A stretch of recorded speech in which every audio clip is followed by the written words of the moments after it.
ways, whether supporting somebody that we know or walking through it ourselves. But we are here to support all forms of cancer, not just breast cancer, even though this is Breast Cancer Awareness Month. So Stacy, what was your cancer and what was that journey like for you? I had thyroid cancer, and I was diagnosed in February. I went to the dentist, and I was laying in the chair, and he came and stood over me. It was a new dentist. He came and stood over me, and he looked down at me, and he said, "You have a huge lump on your thyroid. You need to go to the doctor right away."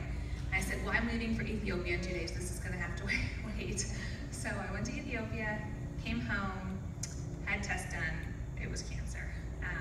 In March, I had my thyroid out, and leading up to having my thyroid out, I just thought, okay, everything you read online about thyroid cancer says it's the good cancer. If you're going to get any cancer, thyroid cancer is the one to get because it's the good cancer. There's no good cancer, and it was not easy. I took my thyroid out, and my body revolted. It just went absolutely haywire. And then while waiting to go through my radiation, we ended up switching treatment plans, and so it delayed me having hormone replacement, and my body just shut down. My heart was shutting down. I was bedridden. My husband over here was having to take me to get shots for nausea. I was on so much medication. I kept telling him it was like I was on heroin. I've never taken heroin, but it's kind of what I imagined it would be like. I was just out of it, and I homeschool. I'm a homeschool mama. I have 2 kids at home, and it was very, I'm a doer. I'm a goer. I love life. And so for God to halt me, that was very difficult. But I had to look at why. What was the lesson that God was trying to teach me in this? And there were so many amazing moments through the journey. So now I'm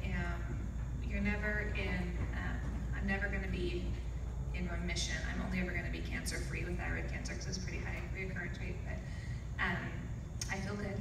Every day is a new day. I have really good days, and then I have really bad days. So that's where I'm at now.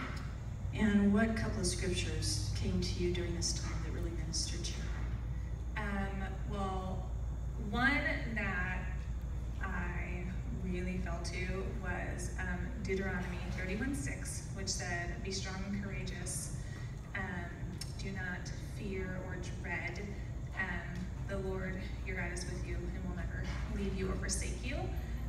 And I had to really hang on to that, because when I'm laying in bed feeling like a total failure as a mom, my kids don't know the mom who has to lay in bed all the time. They know the mom who's up and living life. And I had to really just focus on God's grace and goodness and mercy through the whole journey and what He was doing in my life to repair broken relationships with my parents, and just really lean on the Lord in ways that I had never done before. So how did God surprise you with His comfort? God calls Himself the Father of all comfort. How did He surprise you with His comfort during this time? He surprised me through my children, mostly.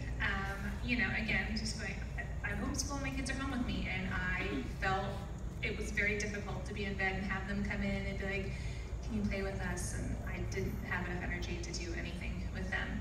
And so, but God would give me little glimpses of just His goodness in it. I remember vividly one night, my daughter laying in bed with me, and we were watching Anna Green Gables. And she just said, "Mom, I just love that you're sick right now." And I looked at her like, "What in the world, child? What's wrong with you?" And she said, "Because we get to snuggle all the time." And in that moment, I just needed to hear that. Sorry. I just needed the reassurance that there was going to be good memories for the kids also, not just the bad. And so God always showed up in those moments when I needed the reassurance. And that was awesome. So you said there were just a ton of lessons. And cancer is a holistic journey. It doesn't just happen to your body. It happens to your heart. It happens to your mind. What was a lesson that you learned emotionally, physically, spiritually?